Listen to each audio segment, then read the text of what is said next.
¿Qué tal, muchachos? Bienvenido pues a la semana 9. En esta semana 9 del curso de dinámica vamos a ver el tema de movimiento relativo. Generalmente a veces cuando uno pues está en el paradero, vemos que los carros se acercan hacia nosotros, ¿no? O de repente si tú ves a un pasajero que está en el carro, tú vas a ver obviamente que conjuntamente con el carro se acerca hacia ti, ¿no? Y luego se aleja pues de ti del lugar donde estás, que es el paradero, ¿no? Sin embargo, de repente la persona que está dentro del carro no va a ver que lo que va a ver es que tú te estás moviendo, incluso que tú te acercas hacia él cuando el carro se acerca al paradero o que tú te alejas cuando el carro se aleja del paradero, ¿no? Entonces depende mucho, dice, pues, de dónde se analiza el movimiento, ¿no? Por eso dice acá una pregunta: ¿quién se mueve respecto de quién? Entonces, para decir quién se mueve respecto de quién, se fija pues un sistema de referencia, ¿no? Cuando se dice, por ejemplo, que la Tierra se mueve, pero respecto de quién se mueve, ¿no? Se mueve pues respecto, en este caso, del Sol, ¿no? O cuando decimos que la Luna se mueve respecto de quién, respecto pues de la Tierra, ¿no? Nosotros, por ejemplo, decimos el mañana salió el Sol. En realidad dice el Sol nunca sale, ¿no? Sino que el Sol siempre está presente ahí. Somos nosotros que giramos en torno a él, ¿no? O sea, la Tierra experimenta dos movimientos, ¿no? De traslación y rotación. Entonces, para decir quién se mueve respecto de quién, se fija pues un sistema de referencia, ¿no? Bien, vamos a ver entonces el logro, el objetivo pues de esta sesión es que al finalizar esta sesión, ustedes deben ser capaces, digamos, de resolver problemas de movimiento relativo, ¿no? Obviamente vamos a determinar posiciones, velocidades, aceleraciones pues de cuerpos rígidos, que experimentan movimiento de traslación y movimiento de rotación. Vamos a ver para el caso del movimiento de traslación, el relativo. Mira, acá yo fijé ya un sistema de coordenadas, que es básicamente la Tierra, y de ahí determino la ubicación de esa partícula trazando el vector posición B, y como está en movimiento, trazo un vector que es el vector posición velocidad, ¿no? Vector velocidad sería en este caso, ¿no? De igual manera, del origen de coordenadas a la partícula, trazo el vector posición, y asociado a su movimiento, trazo pues esta velocidad, que es la velocidad de la partícula, ¿no?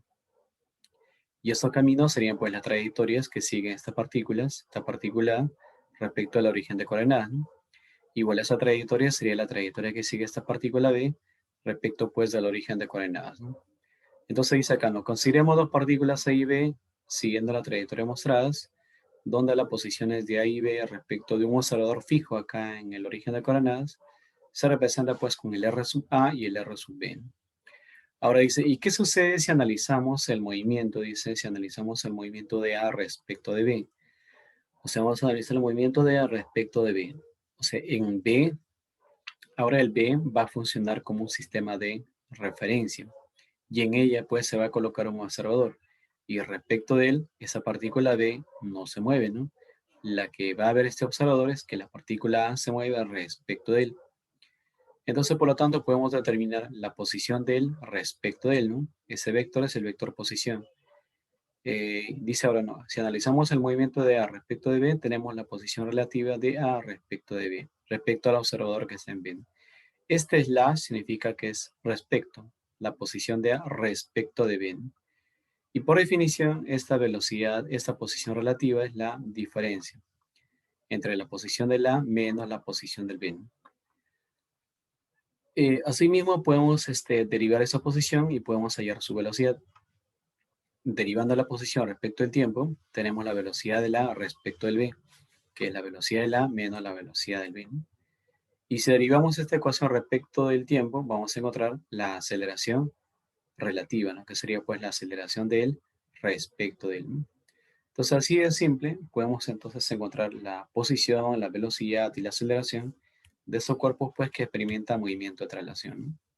Entonces, en ese sentido, pues estos problemas se verán ya en las videoconferencias, que son básicamente pues movimiento de partículas que experimentan movimientos de traslación, básicamente, ¿no? Esta partícula se traslada verticalmente, bueno, acá sí ya es movimiento de dos cuerpos, pero igual se puede analizar, ¿no? Acá también tenemos otros casos ya asociados a movimientos curvilíneos, ¿no? Pero también experimenta movimiento de traslación. Ya, muchachos. Finalmente vamos a ver ahora velocidad relativa en el plano, ¿no? Acá tenemos un movimiento plano. Generalmente el movimiento plano, pues, está asociado en este caso este cuerpo a dos velocidades, ¿no? O sea, como que este cuerpo tuviese pues dos velocidades. Ahora, dice, este movimiento plano aquí equivale, ¿no? Equivale, dice, a un movimiento de traslación. O sea, como que este cuerpo se traslada, ¿no?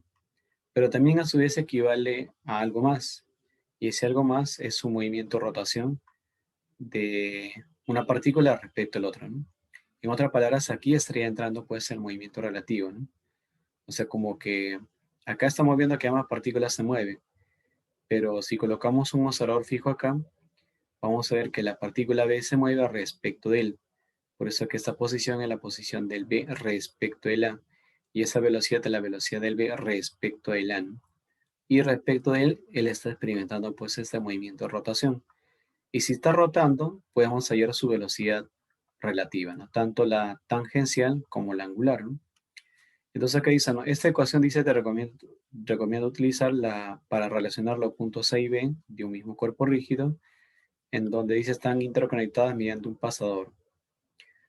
O dice, o para relacionar dos cuerpos adyacentes, se puede, dice, que están en contacto, se puede hacer uso de esta ecuación.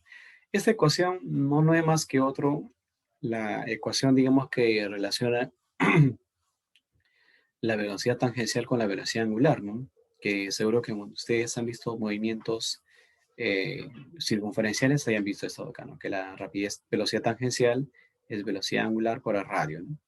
Bueno, acá está viendo vectorialmente, ¿no? Que la velocidad de él respecto de la, obviamente, es igual a la velocidad angular que experimenta ese cuerpo, multiplicada por pues, este vector posición de la partícula B respecto de la, ¿no? Entonces, en función de eso, se puede trabajar ya para cuerpos, varios cuerpos que están acoplados, ¿no? Desde ver lo que es este rod. Bueno, hasta aquí. Mira, acá tenemos, por ejemplo, la velocidad del B respecto al A. Esta posición sería la posición del B respecto al A. Y bueno, como este punto está fijo, esta varilla experimenta pues un movimiento de rotación, ¿no? Respecto a ese punto, ¿no? Y ahí tiene, ¿no? La velocidad del B respecto al A es la velocidad angular de toda esta varilla, multiplicada por el vector posición de la partícula B respecto al A. De igual manera, podemos hallar la velocidad tangencial de este punto, ¿no? Respecto ahora del B. Determinamos nuestro vector posición y trazamos pues nuestro vector, en este caso. En realidad acá no es la forma de representar la velocidad angular, pero es una simbología, digamos, de cómo se está representando, ¿no? Entonces tienes que la velocidad tangencial es velocidad angular por radio, ¿no? Y finalmente, si queremos determinar la velocidad tangencial de este punto respecto de él, bueno, trazamos este vector, también el vector posición, y en ese sentido la velocidad angular, ¿no? Y de igual manera se tiene pues que la velocidad tangencial de esta varilla, bueno, de este punto en especial respecto de él, es la velocidad angular de toda esa varilla por la posición de este punto respecto al punto C, ¿no? Ahora, por ahí de repente han escuchado este término que dice rodadura pura, ¿no? ¿Qué significa rodadura pura? Rodadura pura significa que se da la superposición de dos movimientos. Un movimiento de traslación y un movimiento de rotación, pero todo respecto a su centro de masa, ¿no? Bueno, respecto a este punto, haciendo la superposición de un movimiento de traslación y rotación, ese punto relativamente no se mueve, por eso que la velocidad de este punto es cero. Y es como que este punto estuviese fijo, ¿no? En algunos libros este punto se llama centro instantáneo de rotación, que se conoce como el CIR. Entonces, respecto a ese punto, este sería el vector posición y esta sería la velocidad perpendicular. Este sería el vector posición y esta sería la velocidad perpendicular. Este sería el vector posición, esta sería la velocidad perpendicular. Esta sería la posición y esta sería la velocidad perpendicular, ¿no? Entonces, matemáticamente se tiene pues estas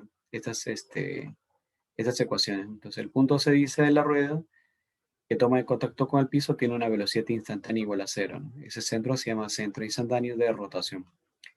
Entonces, la velocidad de él, obviamente respecto del que es cero, es la velocidad angular de todo ese disco multiplicada por la posición entre estos puntos, ¿no? Y de manera análoga se tiene pues para los demás puntos, ¿no? Y bueno, así veremos pues estos problemas que ya se van a ver netamente pues en las videoconferencias, ¿no? Ya muchachos, bueno, eso sería todo básicamente por hoy. Nos vemos ya muchachos en las videoconferencias. Cuídense mucho.